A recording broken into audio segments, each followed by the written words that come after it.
Muy bien, pues muy buenas tardes, arratsaldeón. Vamos a comenzar esta charla sobre esta pionera del expresionismo abstracto norteamericano, como sería Lee Krasner, que tenemos en imagen. Efectivamente, vamos a descubrir la vida apasionante bueno, de una mujer con arrojo, una mujer con gran carácter, que ha trascendido pues, en la historia del arte del siglo XX como una de las artistas del expresionismo abstracto, pero fundamentalmente se la reconoce como la esposa de Jackson Pollock. Y es que, como bien ella siempre declararía, ella sería siempre artista y trabajaría en la pintura, sería pintora antes de Pollock, durante Pollock y después de Pollock. Y esto es lo que vamos a reconocer y poner en valor esta tarde como prolegómeno esta charla a nuestra visita que vamos a tener en el Museo Guggenheim Bilbao, gracias a la exposición que tenemos hasta el día 10 de enero y que nos muestra esta galería, esta gran galería. Entonces, bueno, pues aquí tenemos esta primera imagen, ¿verdad?, de Lee Krasner, una mujer. Voy a dar datos sobre su biografía, ¿verdad?, pero fundamentalmente también sobre el contexto de la época que le toca vivir. Y ella, además, es que tendría que hacerse un hueco dentro de un mundo bueno, relegado prácticamente a los hombres, porque el expresionismo abstracto norteamericano sería, como dicen algunos críticos e historiadores, un movimiento artístico fundamentalmente machista. Y de hecho ella sería una gran activista política, cultural, en el sentido de manifestarse delante de grandes museos como el MoMA en ciertas ocasiones para reivindicar pues, que se expusiera más a mujeres artistas y no a tanto hombre artista. Entonces vamos a, como digo, a dar algunos datos sobre su biografía. Aquí tienen, bueno, pues a su familia. Ella nace en 1908 y procede de una familia rusa, judío, ortodoxa.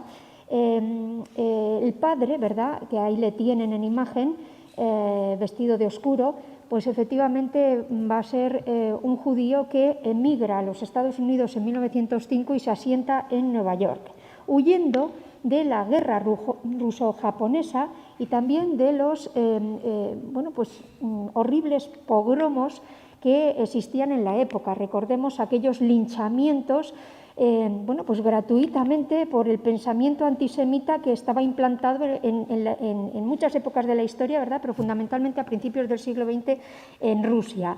Entonces, ellos proceden de bueno, lo que sería hoy la parte central de Ucrania, cerca de Odessa.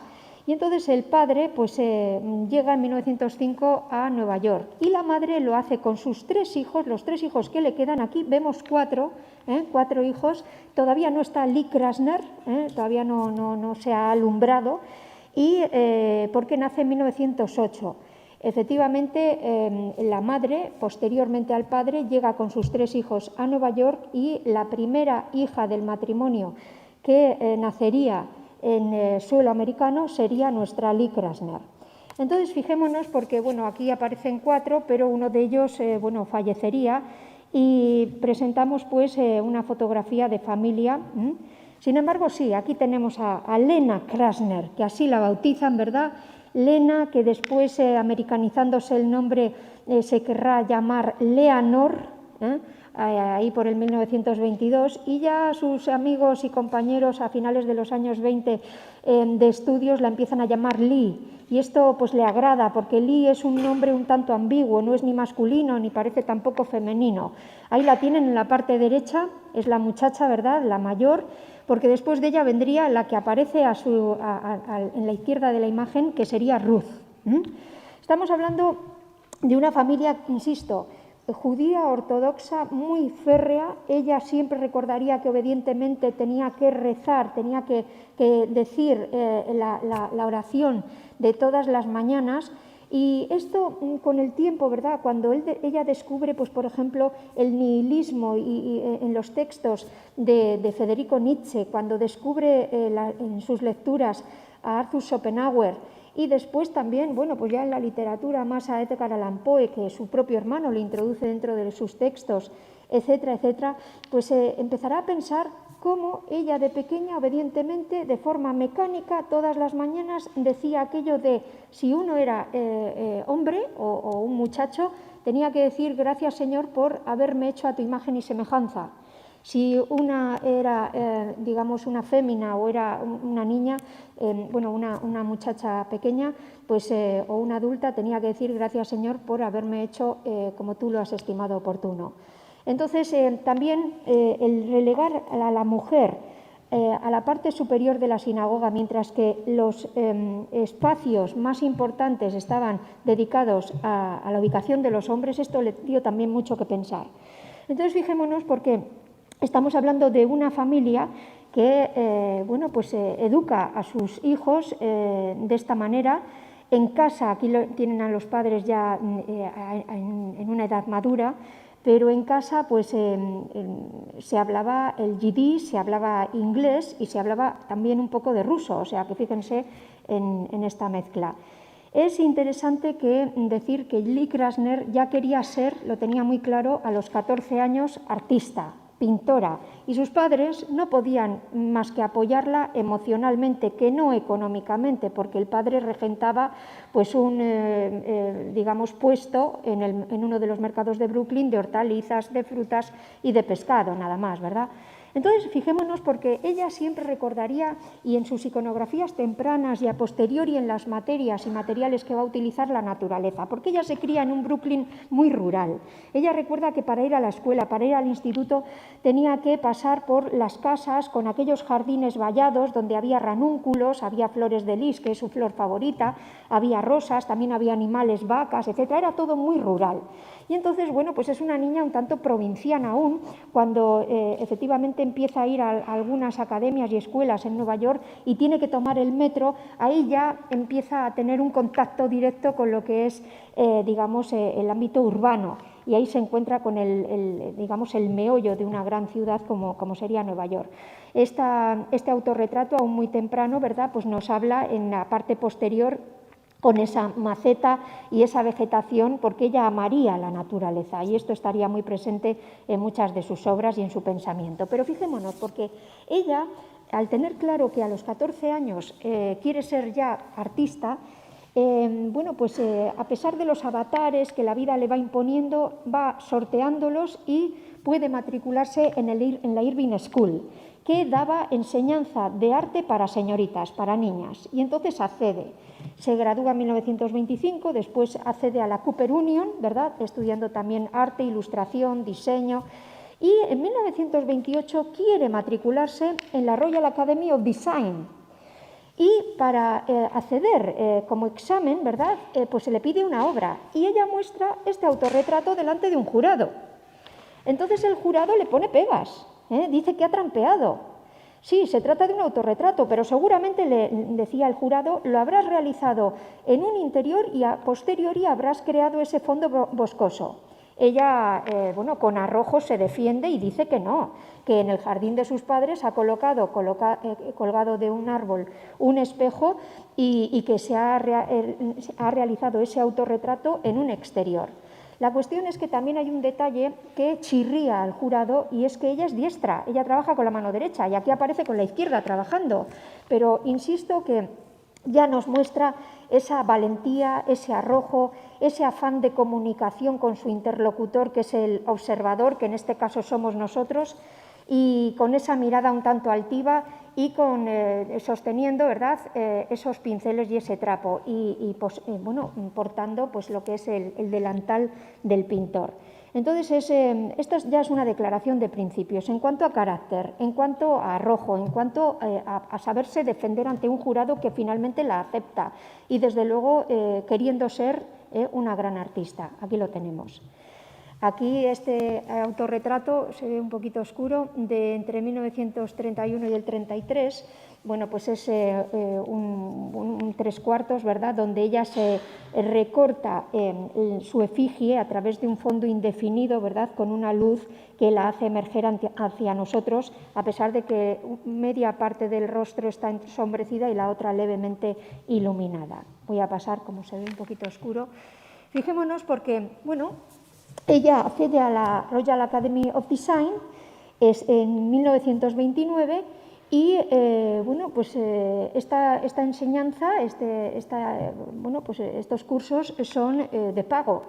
Y claro, hay que pensar en el contexto, hay que pensar que ella sufre, bueno, pues como ocurrió en muchas personas en la época, pues ese crack del 29, dando lugar a una época de privaciones, de miseria, y ella no puede pagar, ¿verdad?, efectivamente, los cursos de la Royal Academy of Design, y entonces pues se va hacia cursos gratuitos, por ejemplo, para sacarse el título de maestra, de magisterio, y poder dar clases, es decir, para poder sacar un salario, ¿verdad?, y poderse sostener económicamente.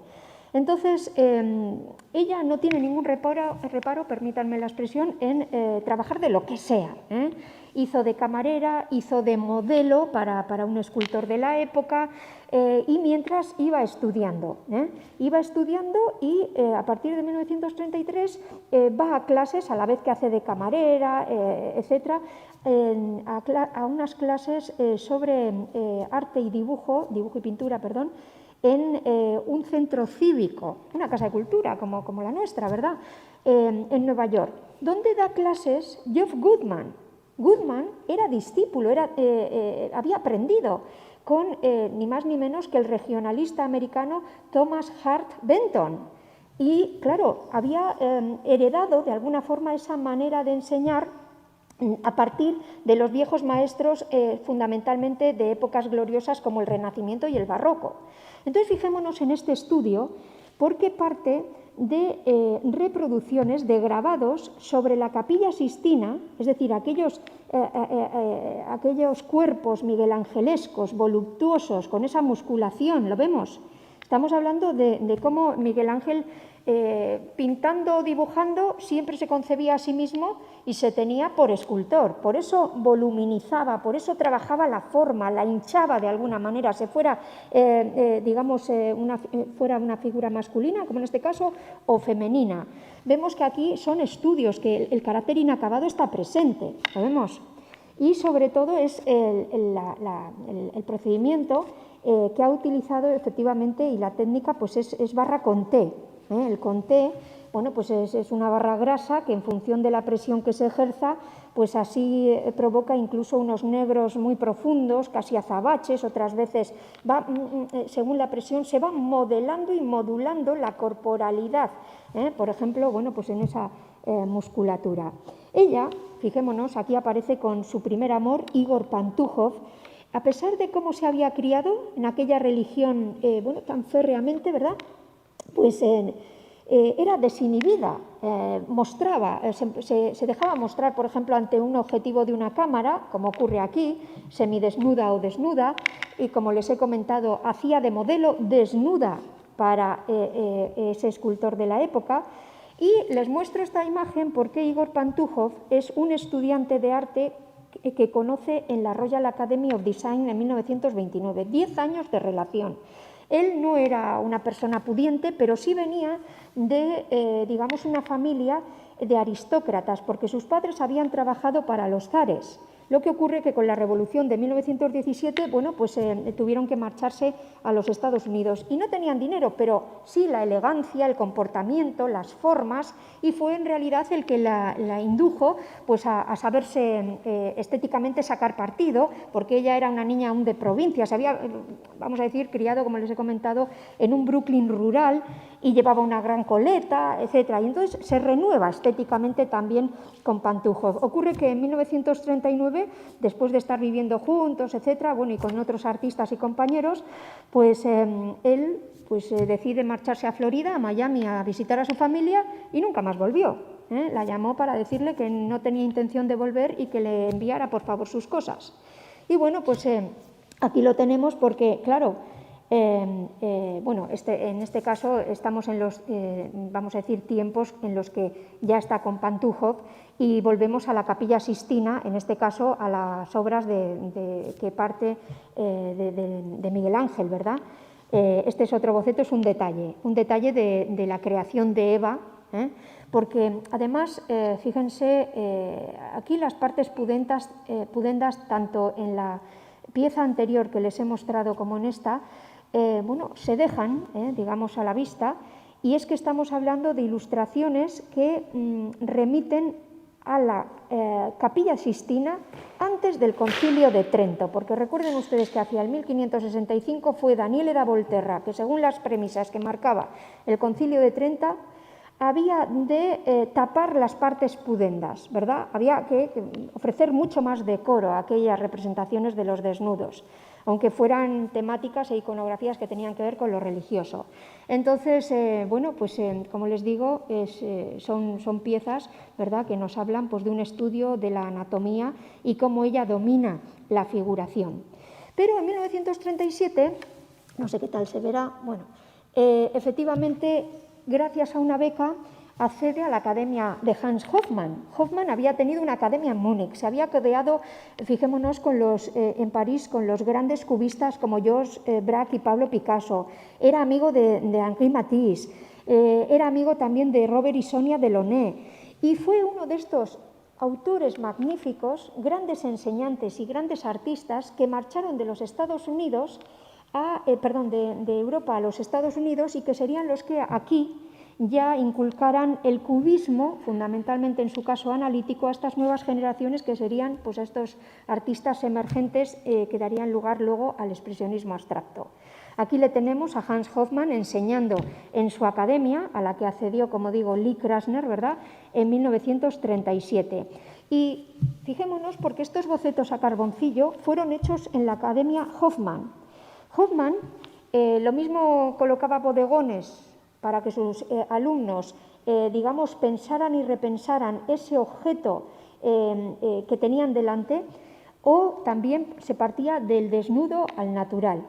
Entonces, fijémonos, él creaba una serie de escenografías en torno a la figura del modelo, o la modelo en este caso. A través de acetatos arrugados, de cuerdas, se colocaban tazas, tazones, para que el alumno pensara la imagen, no que la mimetizara, no que la copiara tal cual desde un solo punto de vista, sino que, como hacían Braque y Picasso, escogieran múltiples puntos de vista y reflexionaran sobre todo lo que habían visto y cómo conocían la imagen. Entonces, ya, igual que los cubistas, no se representa la imagen como se ve, sino como se conoce que es. Cada plano, utilizando la geometría, es un espacio y es un tiempo, implicando el movimiento. Bajo estas premisas empiezan ellos a conocer estas primeras vanguardias, como por ejemplo el cubismo. Aquí tengo otros ejemplos. De hecho, fijémonos en la modelo, ¿verdad?, como posa para los alumnos. Esta es la Academia Hofmann y este es otro de los ejemplos que les quería poner. Claro, aquí se interrelaciona la figura con el fondo. Aquí las líneas de expresión conforman planos que se superponen, que hacen tergiversar el orden clásico de la figura y el fondo, y la esencia es totalmente cubista. Bueno, aquí la tenemos en dos fotografías de fotomatón, ¿verdad?, Lee Krasner. Y efectivamente, claro, hay que pensar que ella vivió estos tiempos de la Gran Depresión. Quedaron, tras el crack del 29, más de 12 millones de personas en paro, sin trabajo en los Estados Unidos. Y muchos de ellos eran artistas, claro que sí. Entonces, para dar cabida a un salario que pudieran tener y para sostenerse los artistas, más de 10.000 se adscribieron a los proyectos incluidos dentro del New Deal de Franklin Delano Roosevelt, para minimizar la miseria, las privaciones. Y para los artistas se sacaron a la luz los llamados Federal Projects. Los proyectos federales incluían adherirse a lo que el gobierno vamos a decir, trabajos imponía. Pues, por ejemplo, crear murales para espacios públicos, estatuaria para hospitales, plazas públicas, escuelas, mosaicos, etcétera, etcétera. Y entonces, el artista que se introducía dentro de esto, que fueron casi todos los del expresionismo abstracto, como Pollock, como Willem de Kooning, y eso que Willem de Kooning era de origen holandés, que no era de origen americano, Lee Krasner, etcétera, pues efectivamente dijeron, pues vamos a asegurarnos un salario, $23,60 a la semana, pues con esto ya vivimos y luego ya veremos. Entonces quitaba tiempo para la creatividad individual de cada uno, pero por lo menos se sustentaban. Y claro, cuando ya Estados Unidos se introduce en la Segunda Guerra Mundial, se eliminan los Federal Projects, pero ahora aparece el servicio de guerra, es decir, el dinero que estaba destinado a lo anterior ahora es para el servicio de guerra. Y aquí también trabajan los artistas, y trabaja Lee Krasner. Y Lee Krasner es la encargada de supervisar a principios de la década de los 40, 20 escaparates, tanto en Brooklyn como en Manhattan, que promocionaban los cursos de la guerra. Y aquí tenemos uno de ellos. ¿Qué es lo que hace ella? Bueno, pues fijémonos porque va incluso a clase de química de explosivos, de criptografía, de óptica, para documentarse y porque le interesaba también. Entonces, a través de un collage fotográfico, claro, esto es un escaparate de gran escala, no han perdurado en el tiempo porque los escaparates son efímeros, pero sí tenemos fotografías como por ejemplo esta que les muestro. Entonces, con imágenes fotográficas y tipografía va creando un montaje de las mismas para promocionar esos cursos donde ella decía que ahí sí que no veía ella diferencia entre hombres y mujeres, que todos por igual eran tratados. Y bueno, pues en esencia, en la forma de hacer, pues tiene mucho que ver esto, lo podemos relacionar con el constructivismo ruso o con incluso los montajes fotográficos de la Bauhaus, ¿de acuerdo? Vamos a ver algunas otras imágenes, por ejemplo aquí, Pollock y ella estuvieron trabajando tanto en los Federal Projects en los años 30 como en los 40 en el servicio de guerra, creando proyectos diversos, estudiaron dibujo técnico, de hecho ella era muy buena en esto, y estaban muy interesados en, bueno, pues, en materiales y sobre todo los metales para la aviación. Bueno, ¿qué es lo que ocurre?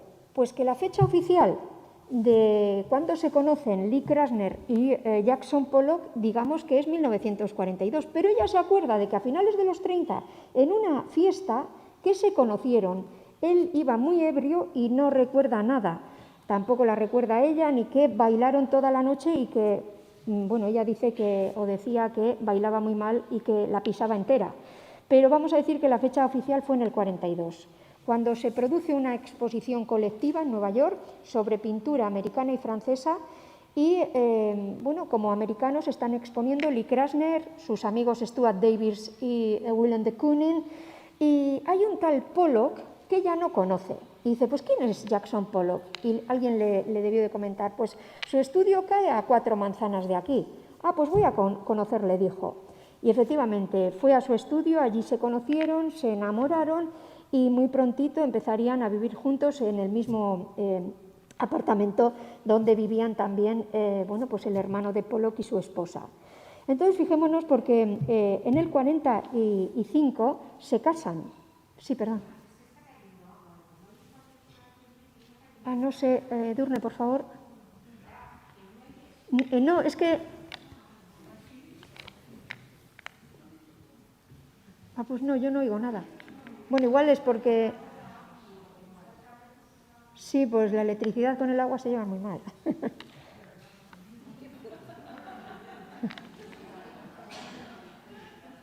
Sí, bueno, no sé cuánto tiempo ha transcurrido. Madre mía, bueno, venga. Pues como se está transmitiendo en streaming, creo, pues no lo sé. Me dicen que si se puede apagar alguna luz. Yo creo que si no la cámara no lo va a recoger.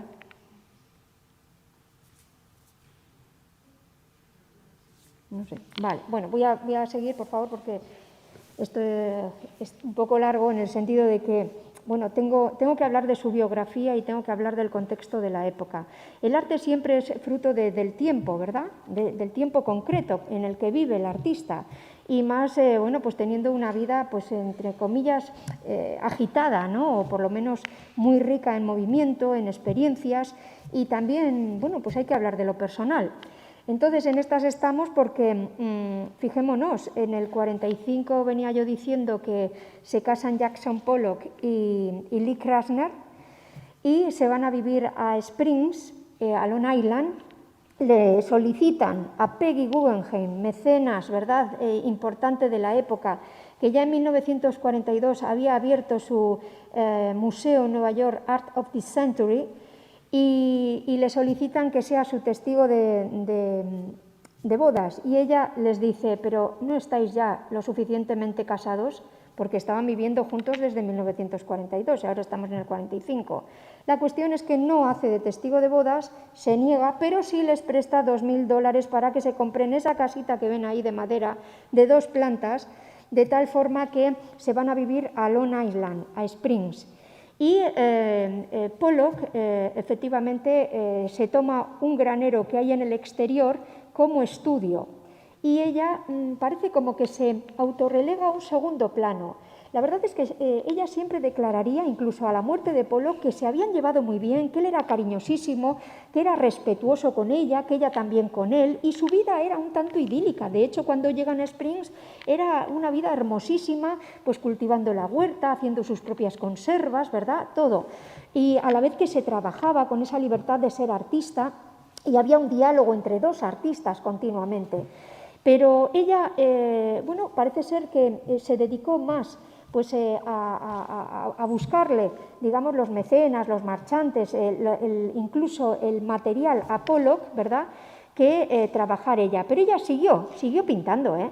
Ella se tomó un dormitorio de la 2ª planta, pequeño, y bueno, durante 2 o 3 años ella decía que no podía salir de sus losas grises porque a la muerte de su padre en el 44, después de 2 años de larga enfermedad, pues la verdad que quedó muy tocada y bueno, pues a la hora de trabajar redundaba y redundaba, vamos a decir, en lo mismo y parecía que no salía de ahí. Pero ella va a tener esa capacidad de siempre levantarse cuando se caía y es una artista que va a huir de la iconografía de marca, es decir, muchos artistas encuentran una fórmula y la repiten y repiten hasta la saciedad. Ella no, ella se va redefiniendo, se va reinventando a cada paso, continuamente. Entonces, es cierto que, insisto, en este momento sigue trabajando, pero Pollock se ha tomado el granero para sí como estudio y allí, bueno, pues ella le apoya, él trabaja en grandes formatos y ella se dedica efectivamente a formatos más pequeños. Pero la vida, bueno, pues es, vamos a decir, idílica, si no es por, vamos a decir, las constricciones económicas que pasan, porque, bueno, en ocasiones hubo que pedir ayuda, o por lo menos a algunos marchantes, por ejemplo, Betty Parsons, bueno, hizo llegar a los oídos de algún conservador del MoMA que Pollock y Krasner pasaban necesidades, y entonces pues les buscaban estos, digamos, marchantes, pues contratos que por tantas obras, ¿verdad?, tal salario, y bueno, pues así se iban arreglando. Bueno, fíjense como ella observa, como Pollock, ¿verdad?, está trabajando en su dripping, tirando al suelo literalmente el soporte, perdiendo la noción de las coordenadas de arriba, abajo, izquierda, derecha del mundo real, dando vueltas como en una performance sobre el cuadro, y ella lo observa, ¿verdad? Pero ella, de mientras está haciendo esto, está saliendo de sus losas grises. Ella coloca también el soporte en horizontal y utilizando pigmento grueso lo va modelando con la espátula, pero también aparecen unos hilillos, no sé si pueden observar, unos hilillos que ella consigue haciendo que el pigmento se rebaje con trementina, con aguarrás, ¿verdad?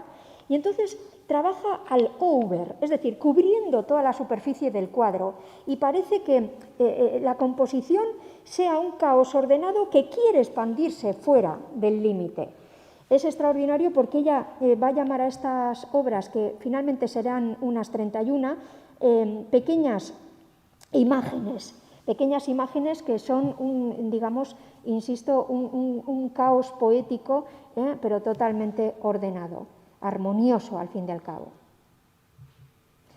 Bueno, en 1951 la galerista Betty Parsons, que llevaba la obra de Pollock, pues le hace una colectiva, una exposición monográfica solo de Lee Krasner, y en ella presenta 14 lienzos con gran abstracción y bastante luminosos. ¿Qué es lo que ocurre? Que las críticas fueron muy positivas, pero no se vendió ni una obra. Y esto, claro, le decepcionó. Entonces, rompió. No llegó a romper todas las piezas, pero la gran mayoría las rompió, las hizo jirones y se puso sobre todo a trabajar en bocetos en blanco y negro, sobre papel, que colocaba sobre las superficies de un estudio que se habían realizado en el exterior de la casa porque con los años habían adquirido una serie de acres que habían unido a la casa. Entonces, allí es cierto que empieza a trabajar en blanco y negro, empieza a colocarlos por todas las paredes, pero en cierta ocasión llega a tal hartazgo, porque no se encuentra cómoda, y se marcha, cierra la puerta y vuelve a la de 2 semanas.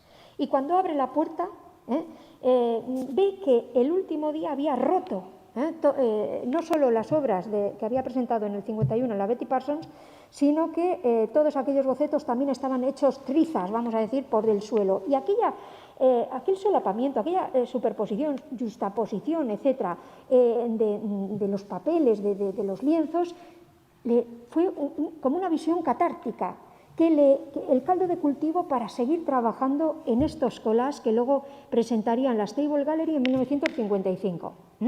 Entonces, fijémonos, Velas encendidas es el título de esta pieza, pero bueno, aunque la imagen se ve oscura, la fuerza y la energía se ven perfectamente. Una energía que crea líneas centrífugas con gran soltura, y esto es un collage. Son papeles y lienzos pegados, literalmente. ¿Qué es lo que ocurre? Que ella tenía además como sus dioses, según decía, a Picasso y a Matisse. Y recuerden ustedes la última parte de la obra de Henri Matisse, con sus papeles recortados, papeles pintados recortados. Ella emula al gran maestro del color. Gran maestro del color que aquí nos lo demuestra, se ve también oscura, porque efectivamente Matisse llegaba a decir, es que el color tiene tal don que parece brujería. La energía que desprende un color parece cosa de brujas, decía Matisse. Y ella toma para sí toda esta praxis de Matisse y la lleva a sus obras. Pero esto sigue siendo, efectivamente, collage. Aquí, concretamente, utiliza fragmentos de bocetos donde ha intervenido Jackson Pollock con su dripping y que ha desterrado. Y con su permiso ella los ha reutilizado. No sé si pueden observar, no me deja el ratón, sí, perdón. Vemos aquí la cabeza del águila, esta obra se titula Águila Calva. Vemos fragmentos intervenidos por el dripping de Pollock, ¿vemos? Y una suerte, vamos a decir, de superposición y justaposición muy a la manera de Hans Hofmann cuando enseñaba el cubismo. Entonces Matisse está aquí, Pollock está aquí, Picasso y Hofmann están aquí, y con ese título Águila Calva parece ser que era un guiño a Pollock, porque entre ellos bromeaban, y además es que Pollock era calvo, entonces la llamó Águila Calva a esta obra. También es cierto que por esta época, a principios de los 50, ya el matrimonio estaba haciendo aguas. Hay que pensar que Pollock sufría unas depresiones terribles, que era adicto al alcohol, y ese alcoholismo le llevaba pues, precisamente a esas depresiones. Y viendo en el 51 que ya estaba tocando fondo, hace testamento y lega todo a Lee. Así que ya vemos cómo ella, utilizando fragmentos de la obra de Pollock, parece ser como que en una suerte de conjuro está aprehendiendo catárticamente, ¿verdad? Y sobrepasando e intentando mantener pues el propio matrimonio. Otros han querido ver que está metaforizando que el matrimonio está haciéndose añicos, que son los fragmentos, que aquí cada uno, ¿verdad? Pero estamos hablando de cómo ella trabaja en función de sus emociones, porque ella no hacía bocetos, ni para las obras que vienen ahora a posteriori, etcétera, sino que ella trabaja con esa energía y ese corazón que ella misma llega a decir. Bueno, fíjense, muestro esta pieza porque fue una de las protagonistas de una exposición en la Schaffer Gallery a finales de los años 40, titulada La casa moderna cobra vida, y se presentó esta mesa. Es un elemento utilitario, esto es un mueble, ¿verdad? Es una mesa. ¿Qué ocurre? Que en Long Island caen unos inviernos terribles de frío y no podían sufragar el gasto de la calefacción en las 2 plantas de la casa. Entonces ella se baja al principio del estudio aquel, ¿verdad? Y efectivamente, bueno, esta obra es del 47, antes les he hablado ya del 51 al 55 con los collages, pero es que aquí también hay una suerte de collage con fragmentos que son guijarros que ella encuentra en la playa, es bisutería machacada a golpe de martillo, llaves, monedas, teselas que le habían sobrado a Pollock de haber trabajado en un mosaico en los años 30 en los Federal Projects. Y parece que ella llevaba ya en el ADN la reutilización y el reciclaje y el aprovechamiento del material, pues por haber sufrido, por ejemplo, la época de la Gran Depresión, mismamente. Y entonces aquí ella reutiliza la rueda de un carro, la interviene haciendo una reflexión sobre la forma y el color, fijémonos con ese mosaico, y luego Pollock añadió la argamasa, el cemento para unirlo todo, y un herrero local, un artesano del hierro, pues colocó las patas. Entonces, fijémonos, porque si esta mesa hablara, pues cuántas tertulias entre artistas y marchantes de la época se habrían conformado en torno a ella. La ubicaban tanto en el porche como en la salita de estar de dentro, y ahí es donde posaban pues, hasta los vasos de martini, ¿verdad? Y los ceniceros de sus cigarrillos.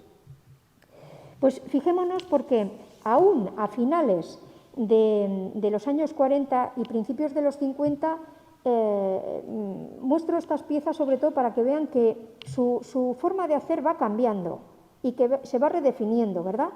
A finales de los años 40 y principios de los 50, todavía respecto a aquellas primeras imágenes tenemos estas piezas, que son como puzzles. Y es que ella piensa y repiensa todos los descubrimientos a nivel artístico-plástico, a nivel arqueológico, a nivel sociológico que están ocurriendo en el siglo XX. En 1928 se habían descubierto en Siria, en la ciudad cananea de Uqarit, unas tablillas del 1200 a.C. con escritura cuneiforme. Y a ella le fascinaba esa caligrafía que daba lugar a signos que con el paso del tiempo habían perdido su simbología o su significado. Y entonces ella organiza en estas obras, a modo de puzzle, como podemos observar, una suerte de vocabulario individual, un vocabulario muy a lo Miró, porque ella admiraba también a Joan Miró, pero sin un significado concreto. Puede ser en forma de tondo, redondo, aquí la tenemos trabajando la pieza, puede ser en formato ya más convencional, rectangular, bueno, vertical, y organizaba el fondo un tanto cromático para después crear esa suerte de caligrafía, ¿verdad?, con esos signos extraordinariamente, bueno, pues del momento, que le salen efectivamente del corazón, pero que remiten pues a épocas también pasadas, uniendo pasado y presente. Bueno, en 1956 ella trabaja en esta pieza llamada Profecía. Ya, bueno, estando creándola, dice que le parece perturbadora, que no le gusta mucho, que le inquieta, y le pide consejo a Pollock. Oye, ¿qué te parece? Y dice Pollock, vas bien, venga, sigue, acábala y haz más.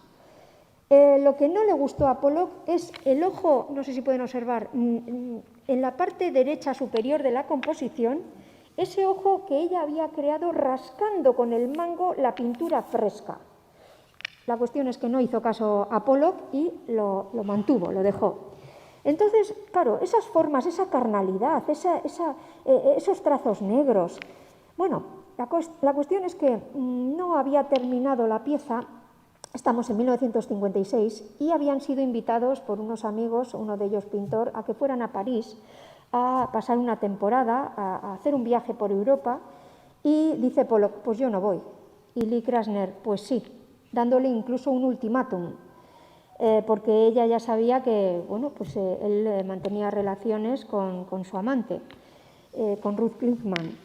Entonces ella se va, descubre Chartres, descubre a Paolo Uccello, descubre a Andrea Mantegna en el Louvre, descubre a Goya y le escribe a Apolo, lo que te estás perdiendo, tenías que haber venido. Estando en París, le llama Clement Greenberg, el crítico del expresionismo abstracto, el 12 de agosto, y le dice que Jackson Pollock, que su esposo se ha matado, ha fallecido en un accidente de automóvil, iba con su amante y con una amiga de su amante, y que ha fallecido la amiga y él.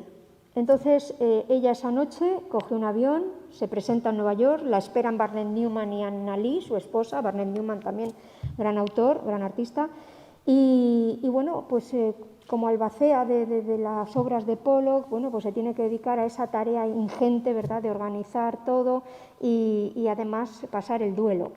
Entonces, fijémonos, porque cuando vuelve termina esta pieza, pero siguen otras, como 3 en 2 que vemos aquí, con esas formas como carnosidades que inundan el plano del cuadro, toda la composición, y aparecen esos grandes ojos que nos miran, que nos hacen preguntas. Hay un guiño también al chorreo y al goteo de Jackson Pollock en la forma de hacer, y trabajando toda la superficie con ese rosa atemperado. Aparece también esta otra pieza, Nacimiento, que nos van a recordar inevitablemente a las señoritas de Aviñón, de 1907, de Pablo Picasso, del MoMA. ¿Qué es lo que ocurre? Pues que, decíamos, sus adorados artistas serían fundamentalmente, en boca de ella, Matisse y Picasso, ¿verdad? Bueno, pues aquí la tenemos, momentos de duelo tras la muerte de Jackson Pollock, y además en el 59 fallece su madre, y cuando aún no ha pasado el duelo de Pollock, ahora viene, bueno, pues esta desgracia de la madre. Entonces, ella en el 57 ya se ha ido al granero, ¿verdad?, y trabaja, bueno, entre Manhattan y Long Island, en Springs, y sus obras alcanzan formatos más amplios, como el que vemos aquí, dando lugar a una serie titulada Viajes nocturnos. Les pongo esta imagen en la pantalla precisamente para que vean la escala de la obra con respecto al ser humano, ¿verdad? Son obras que ella medía apenas 1,60 de altura y que tenía incluso que saltar, tenía que utilizar mangos largos en los pinceles para poder llegar a toda la superficie del cuadro colocado verticalmente. Y es una suerte de performance, de baile, de danza sobre el soporte, dando lugar a esos arcos, ¿verdad? Y claro, sufre insomnio crónico, debido pues, a que no, bueno, ese pesar, ese sufrimiento, pues la conmociona y trabaja de noche. Pero de noche no quiere trabajar con el color, porque la luz eléctrica pues no se lleva bien con el color, ¿verdad? Luego nos podemos encontrar con muchísima sorpresa. Y utiliza estos ocres, a veces negros, este umbra que ella llama. Pero fijémonos en el gesto, en la soltura, es extraordinario, ¿verdad? Trabajando también al over. En este caso, la obra que les muestro, bueno, no sé si los de atrás verán muy bien, esta pieza se titula El ojo es el primer círculo, que además es la primera frase de un texto de Ralph Waldo Emerson, del filósofo americano del siglo XIX, que también gustaba de la naturaleza, ese gusto como Krasner, ¿verdad?, de la naturaleza. En la naturaleza fluyen las energías, todo está en progreso, y la forma circular que aparece por doquier, ¿verdad? Ellos, en este caso Krasner, evocando a Emerson, aquí, bueno, pues nos lo muestra. Perdón. Aquí, estampida polar, también muy económico cromáticamente, pero de gran formato y también con una energía que le sale del corazón. Ella decía que efectivamente trabajaba desde la emoción, y estas obras, desde luego, les diré que son inimitables. Esto es un estado de ánimo. Esto es una suerte de emoción. Ya Jackson Pollock le había introducido dentro de los textos de Carl Jung sobre el desarrollo de la personalidad del individuo. Hay que pensar en el contexto de la época, cómo tras la Segunda Guerra Mundial, de alguna forma, el artista, tras esa depresión colectiva que supuso la matanza, ¿verdad?, y el desgarro del ser humano, la caída de la bomba atómica, Auschwitz y todo aquello, ¿verdad?, ya esa civilización, esa colectividad parece que se ve desgarrada. Entonces, ahora es el potencial subjetivo de cada uno, es el heroísmo subjetivo, es la expresión individual, es decir, es el estado de ánimo. Y claro, los maestros surrealistas, que serían también grandes profesores, grandes maestros de estas nuevas generaciones norteamericanas, ¿verdad?, pues inculcaban el psicoanálisis de Freud, la investigación en el mundo de los sueños, etcétera, etcétera. Y entonces las obras vienen de dentro y no tienen por qué, desde luego la figuración ya se elimina. Ahora, a través del gesto, a través de la soltura, a través de la pincelada, del juego con el color, existe armonía, pero sobre todo son fuerzas centrífugas, centrípetas, y aún así hay equilibrio, ¿verdad? Porque ella dominó la academia en su día, pero ahora le sale siempre del corazón. Y cuando alguien le decía, pero bueno, ¿cómo puedes seguir pintando después de lo que te ha pasado con Pollock, tu madre? Sí, pero decía, pero si pintar es la vida, yo tengo que seguir pintando, porque yo me quiero sentir viva a través de ser artista. Y ya, ¿verdad?, a partir de los años 60 empieza ya a trabajar de día por la mañana y surge el color, y surge Matisse otra vez. Y surge otra tormenta, que ese es el título de esta pieza que les muestro. Fíjense que ya estaríamos dentro, como la muchacha que es la observadora en la imagen del cuadro, y efectivamente el ángulo visual es captado por toda la composición y nos introducimos en una suerte de juego de armonías, de ese rojo alizarina con ese blanco roto, ¿verdad?, de una manera que incluso nos puede recordar a la naturaleza. Los títulos les diré que los colocaba a posteriori, y de hecho cuando se le acababan las ideas era capaz de llamar a un amigo suyo poeta, oye, vamos a cenar, y luego él ya sabía que era lo que quería, pues crear una conversación hilarante y atractiva y que le pusiera los títulos a sus cuadros. Incluso hay algunas obras que un hijo de un amigo suyo que les visitaba, el niño de 10 años ponía los títulos. La cuestión es que ella expone su interior y además trabaja con conceptos e incluso personajes, digamos, que entran dentro del código cultural. Por ejemplo, esta obra se titula Ícaro. Ícaro, el mito griego, ¿verdad?, del que su padre le crea unas alas con cera, pegándolas con cera, y es tan osado que quiere alcanzar el sol. El sol derrite esa cera y el muchacho, ¿verdad?, Ícaro, cae calcinado y se ahoga en el agua. Una suerte, vamos a decir, de estallido de plumas y de cera es lo que presenta aquí, a través de esos magentas, naranjas, y con esa interrupción de la linealidad oscura y del fondo blanco. Extraordinariamente. No sé cómo andamos de hora. Vale. Fijémonos cómo trabaja. Es una performance al fin y al cabo. Y lo que queda es efectivamente el resultado de ese baile sobre el cuadro. Es pura energía. Entonces, claro, la subjetividad está a la orden del día, a flor de piel, y así se expresa. Fíjense que, no se ve muy bien, la verdad es que el color es muy saturado, es extraordinario, es ese rojo alizarina con toques de naranja, respetando las formas en función de los planos, el fondo blanco, parece que está estructurada, no sé si se puede ver bien, con este triángulo en la parte inferior del cuadro que sujeta el peso visual del mismo, y como uno de sus lados parece vencer todo el peso que le viene de arriba de la forma. ¿Se ve bien? Imagen. Pero, es, como les digo, soltura, es gesto. Ella trabajaba con el hombro, con el cuerpo entero. Es un acto performativo, al fin y al cabo. Bueno, y fíjense, porque ya estamos hablando de obras ya de pequeño formato, y además vemos cómo los colores se dispersan y son absorbidos como si fuera una aguada sobre el soporte, ¿verdad?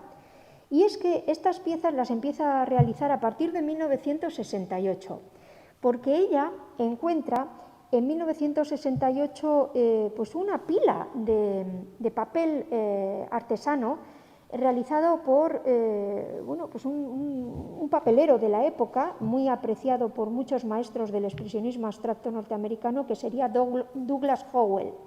Howell hacía un papel artesano que gustaba mucho a los artistas porque era un papel grueso que absorbía el pigmento de diferentes maneras, que se podía alabear, y esa texturología que surge, ¿verdad?, a partir de ese comportamiento del soporte daba cuenta de muchísima plasticidad, y a Pollock le encantaba, ¿eh? Entonces habían comprado, hacía tiempo, hacía muchos años, pues mucho papel Howell, que se llama. Howell además tenía sus propias máquinas hechas por él, sus artilugios maquinales para triturar desde la celulosa propia del papel normal, de periódico, etcétera, hasta utilizaba tela, incluso tela de vaquera, algodón, etcétera. Y, como digo, daba lugar a estos soportes. Es muy interesante porque ella aquí utiliza gouache. Ella es muy tradicional. Mientras que el acrílico había surgido en los años 30, efectivamente, para poder soportar pues inclemencias del tiempo cuando se hacían murales en muros exteriores, ¿verdad?, por ejemplo, y el acrílico además puede tener la ventaja, se puede ver como ventaja o todo lo contrario, que se seca rápido. Ella no quería saber nada del acrílico y gustaba del óleo generalmente, pero aquí utiliza esa técnica que a veces se dice es menor, que no lo creo, pero bueno, que es el gouache. El gouache, muy cercano a la témpera, conocerán, y empieza a trabajar sobre estos pequeños soportes. Y le gusta tanto el resultado que dice, bueno, si es que se hacen rápidamente y se venden muy bien. Entonces surgen diferentes series que ella titula Agua, titula Semilla, titula Tierra y Jeroglíficos. Aquí tienen algunos ejemplos con colores más fríos, ¿verdad?, o con una combinación de los mismos. Fijémonos. Parecen ser huellas de gestos, ¿verdad?, expresiones corporales que dan cuenta, bueno, pues de un sentir y de un estado también de ánimo. ¿Se ve bien? A veces parece que estamos observando por el microscopio y que aparecen formas ameboides, formas microscópicas, y es extraordinario, bueno, pues el efecto tan diferente que puede surgir, e incluso el comportamiento del pigmento con el agua, ¿verdad?, cargando más agua, menos agua. Fijémonos, aquí hay un gran control, un gran control y un gran dominio. Fíjense cómo se dispersan cada una de las formas en los bordes, a pesar de que quedan constreñidos, ¿verdad?, ubicando ese color grisáceo, que no sé si se puede ver bien ahí. Y bueno, si estábamos hablando de finales de los años 60, entramos ya en los 70, y les muestro aquí, pues en realidad observamos un fragmento, porque no está por entero la obra, titulada Palingénesis o Palingenesia. Palingenesia es una palabra que procede del griego y que significa volver a nacer, renacimiento. Es decir, ella está expresando que se está siempre redefiniendo, reinventando, renaciendo, a pesar de que sigue siendo ella misma y que tiene esa necesidad de expresión para con la pintura. Entonces, fijémonos, porque aquellos gestos, aquella energía, aquella expansión de las formas, aquella incluso, entre comillas, violencia, ahora se reposa, ahora son obras más calmadas, se dice que son obras más lentas. Aparecen formas como recortadas muy a la manera de los collages que habíamos visto en los años 50. Vemos los bordes claros, perdón, aquí, vemos como si fuera una especie de collage de formas que surgen a partir de rotos, de soportes rotos. Pero efectivamente son obras de gran formato e insisto que aquí bueno, pues se vuelve más comedida quizás, restringe más ese gesto y bueno, trabaja con ese magenta, ¿verdad?, más saturado, a veces menos saturado, con ese verde irlandés y crea una suerte de contraste que nos recuerda mucho pues a la saturación y a los papeles recortados, saturación de color y papeles recortados de Henri Matisse. También, fíjense, como aquí hay un cierto tono que parece ser una respuesta a lo que está ocurriendo en la época, cuando ya empieza a tener su sitio, se lo está ganando el minimalismo, a través de una geometría exacerbada, a través de cierto efecto también de transparencia. También esos recortables y esos collages de antes también están aquí evocados, pero insisto que es ella, pero se está reinventando constantemente. Y ya, pues efectivamente, llegamos a los últimos años. Ella en 1962 es cierto que, estando con su sobrino, ¿verdad?, que ya tenía hijos, ya tenía esposa, porque ella fue muy contestataria. En 1922, después de aquellas lecturas y de descubrir un poco ese mundo que abre el camino a la mujer hacia una cierta libertad, ella vivió como en 1920 la 19ª enmienda de la Constitución de los Estados Unidos permite por fin a la mujer allí votar. Ella... recordemos que se manifestaba ante museos importantes para que se expusieran más a las mujeres. También abogaba por los artistas, que fueran mucho más valorados en los tiempos del New Deal de Franklin Delano Roosevelt. Ella se manifestó incluso ya de mayor, junto con Louis Bourgeois y tantas otras, ¿verdad?, delante de grandes pinacotecas. Y en cierta ocasión, aún de joven, ¿verdad?, cuando fue arrestada, fue detenida por la policía, llegó a identificarse irónicamente, y fíjense qué mezcla hizo, como Mary Cassatt, pintora impresionista norteamericano. O sea, una cosa para mofarse de alguna manera, ¿no?, del orden impuesto, ¿verdad?, que dejaba a la mujer un poco de lado en el tema fundamentalmente de los artistas. Estas piezas también llaman mucho la atención, ya son de los años 80, ¿verdad? Ahí la tenemos. Ella creando los collages, observamos, ¿verdad? Y llegamos a la última época, cuando Hoffman en el 37 le llegó a decir en la academia sobre unos trabajos que le presentó: son tan buenos que parecen estar hechos por un hombre. En aquella ocasión le pareció un cumplido, que lo era, por parte de Hoffman, que lo era. Pero con el tiempo, dándole vueltas, pensó, no, en realidad no es un cumplido. Es que yo estoy como mujer en un segundo plano, como artista. Entonces, todo esto le hace reflexionar, y ella siempre saca la fuerza necesaria en cada época que le toca vivir. Entonces, en estas últimas obras,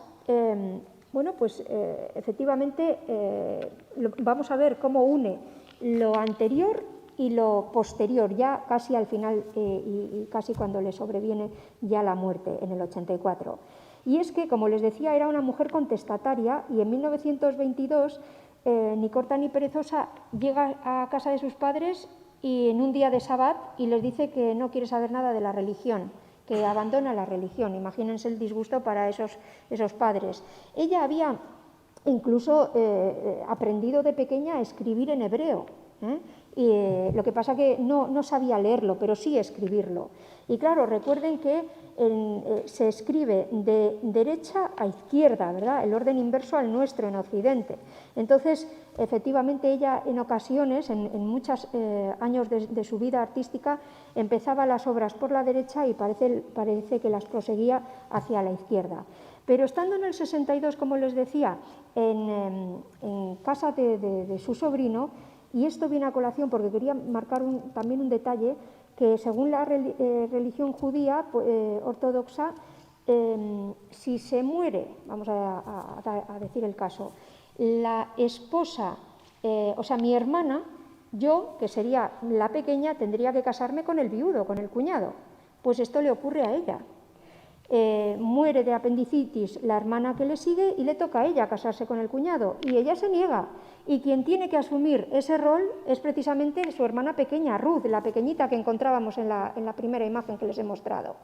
Entonces, ¿verdad?, el cuñado y la hermana de Lee, a Ronald, y estando con Ronald en su casa con su mujer en el 62 en una cena de Nochebuena, le da un derrame cerebral, sufre un derrame cerebral, la operan y bueno, sale muy bien. Pero en el 63, efectivamente, sí es cierto que, bueno, pues paseando se cae, se rompe un brazo y ella, que no puede dejar de trabajar, no puede dejar de pintar, con los poquitos dedos que le quedaban libres de estar enyesada, dirigía la mano izquierda con el tubo en la mano y seguía pintando, hasta el punto que dejaba las huellas en los lienzos. O sea, que fijémonos que es una necesidad. Y cuando llegamos a esta época ya madura, ¿verdad?, ella recuerda a Hoffmann. ¿Por qué? Porque está en su ADN creativo, en su formación, y porque ha encontrado en 1974 unas carpetas con bocetos hechos a carboncillo de cuando estuvo en la Academia Hoffmann aquellos años. Entonces, claro, al estar apilados uno por detrás de otro, de esta manera, uno detrás de otro, pues el carboncillo, si no está fijado químicamente, es muy probable, es lo que ocurre, a que se pegue por el reverso del anterior dibujo. Entonces, utilizando el anverso y el reverso, crea estos collages a golpe de tijera y no a golpe de jirón como lo hacía en los años 50. O sea que surgen estos collages. Collages donde ella incluye aspectos de planos que hacen de negativo con otros positivos que son los dibujos a carboncillo de la época de Hans Hoffmann. E incluye, como en esta ocasión, también el color y va dinamizando con una suerte de geometría, ¿verdad?, por doquier, cubriendo todo el soporte. Es extraordinaria la reinvención, ¿verdad?, de esta artista a cada paso. Y bueno, pues aquí la tenemos, murió en 1984 en Nueva York, se dice que de muerte natural, ¿verdad?, pero fue una mujer, no sé si se puede ver ya la última imagen, bueno, que fue tan buena, hay que decirlo, como su esposo Pollock, que incluso Pollock le pedía consejo a ella, y ella a él, como hemos podido observar, y que en los libros de arte y en los especialistas, y me he traído adrede, ¿verdad?, con intención, esta obra de David Zanfan, el expresionismo abstracto, se habla de Hoffmann muchísimo, Pollock, Willem de Kooning, Rothko, Robert Motherwell, Clifford Steele, todos, ¿verdad? Y Lee Krasner también está, y algunas otras artistas como Helen Frankenthaler, como Eleanor de Kooning, pero esta, que es la que nos ocupa esta tarde, y que tenemos una muestra en Bilbao hasta el 10 de enero, lo vuelvo a repetir, con una selección de obras, algunas de ellas las he proyectado aquí, pero bueno, no tiene nada que ver verlo en un proyector que verlo in situ, porque son maravillosas, en una exposición que hacía más de 50 años que no se mostraba una exposición de Lee Krasner en Europa y es la primera retrospectiva que se hace en España. Así que si no es en esta ocasión con la Casa de Cultura Clara Campoamor, sea bueno, individualmente vayan y efectivamente disfruten de ella. Pero ya les digo, pocos párrafos y una sola ilustración le dedica David Zanfan, ¿verdad?, a Lee Krasner cuando ella fue pionera del expresionismo abstracto, una gran autora. Pues muchísimas gracias por la atención, espero que les haya gustado la charla, que nos haya introducido por lo menos en la vida y obra de esta gran autora y si tienen alguna pregunta, para eso estamos, por favor.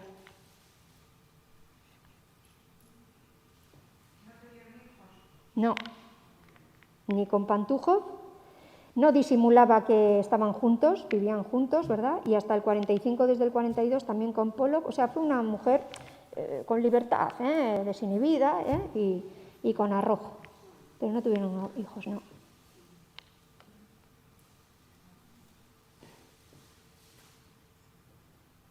Bueno, pues si no hay más preguntas, lo vamos a dejar aquí. Muchísimas gracias por la asistencia, muy amables. Gracias.